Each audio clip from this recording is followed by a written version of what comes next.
Tim Lopes was a man who just wanted to make a difference in his community. He was a journalist until he mysteriously disappeared while undercover. This is his story.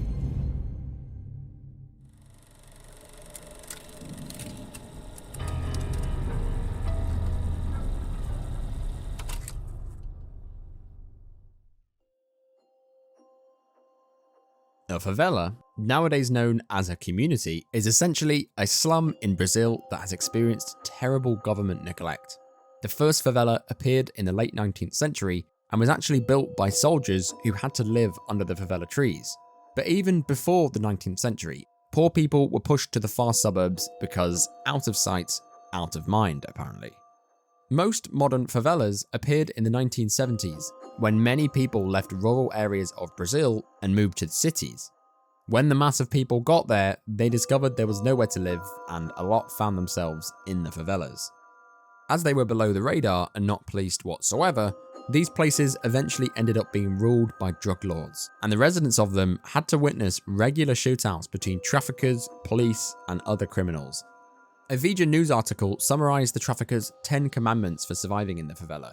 Here are just 5 to give you an idea of how bad they are. In the favela, no one sees anything, no one hears anything, and informants are killed. Shops must shut if a drug leader is killed. The traffickers decide which crimes are permitted and who can commit them. Punishments can include expulsion, beatings, mutilations, and death. Clothes of the color of the rival gangs are banned, and residents are even forbidden from calling the police in any situation.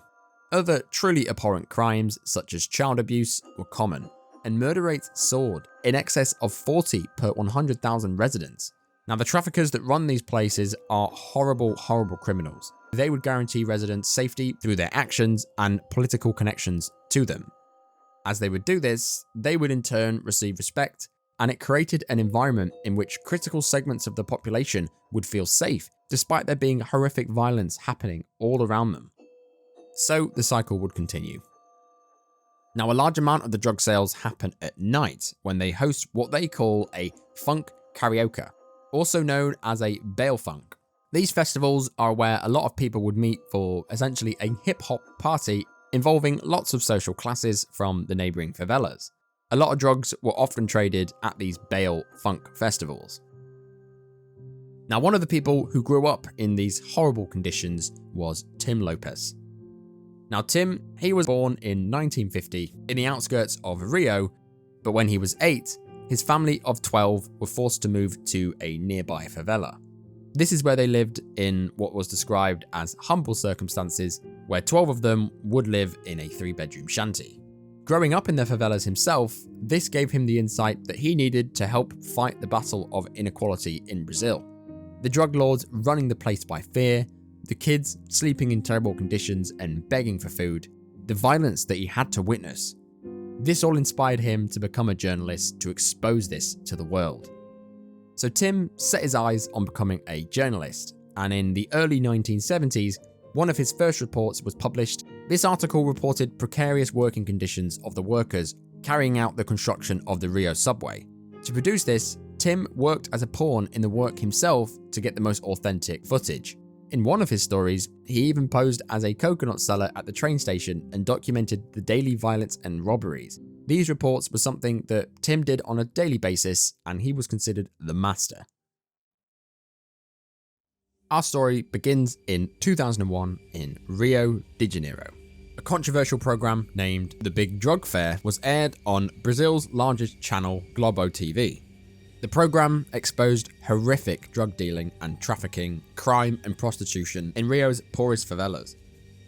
This program absolutely blew up and was watched by millions. The man who starred in this program was, of course, Tim Lopes, who in 2001 was now 50, putting himself in danger to report the inequality of the favelas. Later in 2001, Tim Lopes and his team were awarded Brazil's top journalism prize for this TV segment, the most traditional and prestigious award in the Brazilian press. The segment invigorated the government and forced a surge in arrests and raids on the local favelas, leading to the arrests of many prolific drug lords. Now, months went by, and in early 2002, 10 months after his award-winning TV segment, Tim was contacted by residents of the Villa Cruzeiro favela. He was told that girls in the local community who did not participate in the Bell Funk Festival were being sexually abused. The residents had gone to the police several times, but they had no course of action taken, and the abuse, it went on. So they contacted Tim to conduct the once again risky report. He planned to go into the favela himself and record damning footage to expose them. After a lot of planning and deliberation with Reed Globo, where he'd been a broadcast producer since 1996, on the afternoon of June 2nd, 2002, Tim called a friend and arranged for him to wait in a car outside the favela in order to give him a ride home at 8 PM that night, after he'd got some good footage. With this, he left his middle-class apartment and made his way to the Bell Funk Festival in the Villa Cruzeiro favela. Tim thought that due to the Bell Funk there would be crowds all over and that he would be able to go unnoticed. On the way there, he stopped by his office at Reed Globo. Here, he prepared himself for this mission. He left his cell phone, his wallet, and dressed into something more casual. He then rigged himself with a hidden camera on his waist and left Reed Globo to make his way to the favela. Eventually, he came to the entrance and carefully entered the dirty streets of the densely packed slum, keeping his head down as to not draw any attention to himself. He captures a lot of terrifying things. People selling drugs on the street, people driving around with AK-47s, kids running around in sewage. It's an awful and just terrible place to be. Tim decided that he would go to film at Boca de Fumo, a drug-selling location within the favela. He wanted to get footage of the abuse that had been reported to him. Tim entered a bar and bought a beer. As he sat there drinking it, he was approached by a little boy asking for food. He declined and the boy left. Tim thought nothing of this. He drank the beer and left the bar at around 8 PM to meet his ride. He approached the car and told the driver that he needed more time and to return to the spot in 2 hours at 10 PM. After doing this, he made his way back to the bar. Here, he stood by a sidewalk and got more terrible footage.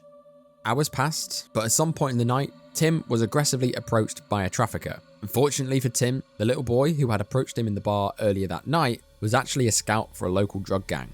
He had noticed a small light emanating from his belt and reported him. The man approached Tim and instantly said, "I know you." Tim replied, "No, I don't think so. You definitely don't know me." The man immediately replied and said, "No, I know you from the TV." He beckoned over a second trafficker to come over, who also recognized Tim. Tim explained that he was a journalist from Reed Globo, so they asked for his journalist credentials, but as he was undercover, he wasn't carrying them. Upon failing to provide the documents, Tim was then shot in the knee and foot to ensure that he could not run. The two men with automatic rifles tackled him and beat him heavily at the scene. Arms and legs were then tied, and while he was still bleeding, he was thrown in the back of a car. The traffickers then used a radio to contact the drug lord of the area, named Arias, the madman. They reported that they'd caught a man from the television who'd done the reports. Arias said that they'd meet at the top of a nearby slum, and witnesses saw the car drive out of the favela but did not return. Later that night, when the prearranged time came for him to meet his ride, he was nowhere to be seen. The driver continued to wait until midnight, and at which point he contacted his employer, Reed Globo, to inform them Tim was missing. The morning came and the hot Rio sun rose, but Tim had still not shown up. Reed Globo waited 11 hours after he had failed to appear before contacting the police. As he was high priority for these drug lords, it was immediately assumed that the worst had happened. A search effort was immediately conducted, and a detective named Gomez started investigating on that Monday, entering the favela himself with armed police. Now, news spreads fast in these communities. The residents were questioned, and they spoke about a man who had been captured and beaten by traffickers. This was a regular occurrence for them. They would usually close their blinds and pretend they didn't see anything. They said that the traffickers had taken a man to the top of a nearby hill around 10 to 12 PM. So the detectives made their way to the top of the nearby hill. For many years, these hilltops have been used by drug gangs and leaders as a haven for security forces. Here they could carry out their crimes, no one would report it, and no one would see it. When the police arrived, they discovered a grisly sight. Here they found burnt tires along with human remains with fresh blood. They immediately thought that they'd found Tim, but through DNA investigation, it turned out not to be him. The search hit a dead end. Nobody came forward, and for a few days, he was still classified as a missing person. The police continued searching the surrounding area and could find no further remains, despite combing through the area with a fine-tooth comb. Days after Tim's disappearance, 2 traffickers were caught and arrested. They were both part of Arias the Madman's gang, but denied any involvement in the crime. After a bit of prodding, they eventually divulged the information that the police were looking for. Finally, the truth was starting to come out. They went into great detail as to what had happened that night. Now, a brief warning here, here's where it gets quite gruesome, but I think it's important I detail what horrible crimes were committed here. They said that they had shot Tim and forced him into the trunk of a car. The traffickers then drove him to a nearby hill. The side of the hill is densely packed with the type of brick shacks typical of most favelas, but the geography of the top of the hill features a desolate plateau and lawn with small scattered trees and a football field. They arrived at the hilltop to meet Arias the Madman at around 2 AM. This is when they took him out of the car and tied him to a tree on top of the hill. While he was tied to the tree, they conducted a mock trial to decide whether he should live or die. Tim apparently begged and pleaded for his life, stating that he was only doing his job, but unfortunately, Arias, the gang leader, had been arrested following the TV segment and was still very, very angry with Tim. It was him that convinced the group that Tim needed to die, and he was the driving force of his death. They apparently burnt his eyes with cigarettes, blinding him. They then began mindlessly punching him. They punched and punched until he passed out. This is when Arias called for his samurai sword. It was large and described as a ninja sword. These guys were seriously twisted. Only when he regained consciousness did they begin torturing him. After some excruciating cuts, they carried out what they called a necklacing. This is a truly barbaric and brutal torturing technique. It's essentially where a rubber tire full of gasoline was fastened around the body and then set on fire. This would sometimes be ablaze for up to 3 hours until the person died. A horrific way to go. Tim sadly succumbed to his injuries and passed away. In an effort to hide what they had done and destroy all evidence, they crushed up his body with rocks and threw him in a ditch.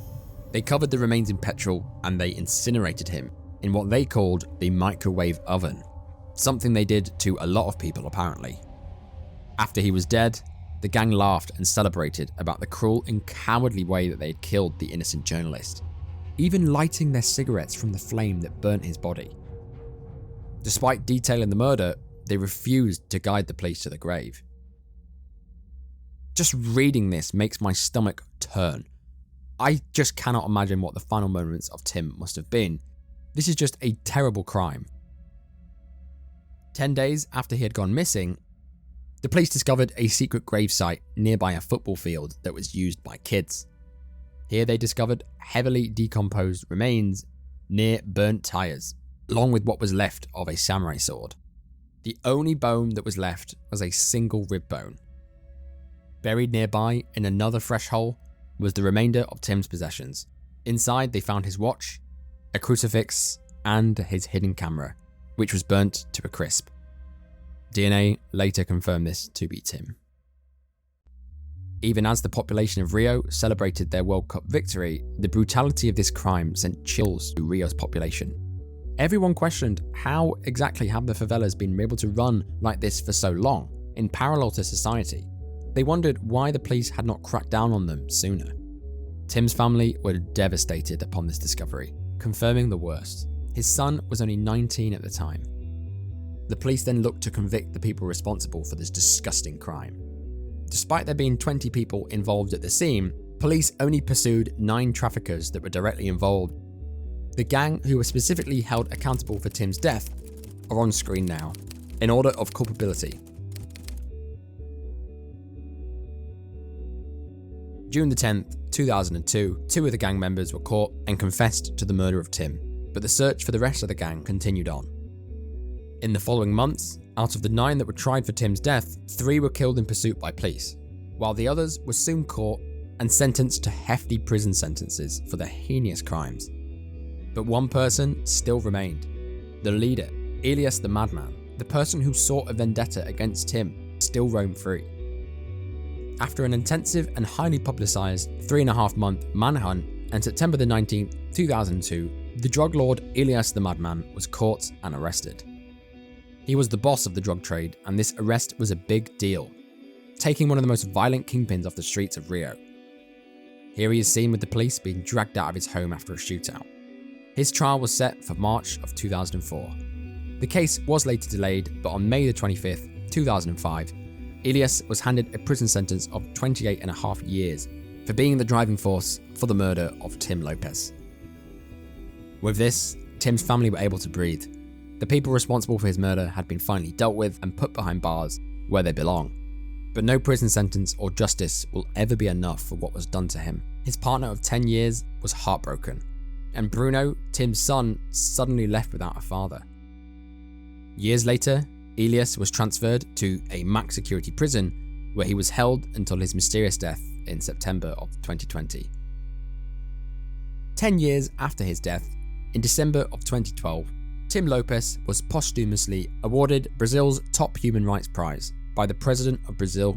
Tim's life proved that no matter how or where you're brought up, you don't have to join in with the illegal activity, despite it being on your very doorstep. Tim will forever be remembered as the crusading undercover reporter, fighting the battle for people who just don't have a voice. A truly honourable thing to be remembered for.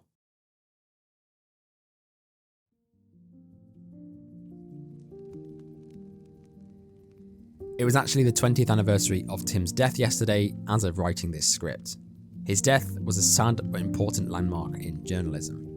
After his death, journalists started to discuss the need for bulletproof vests, helmets, armoured cars, and actually formally plan safety measures.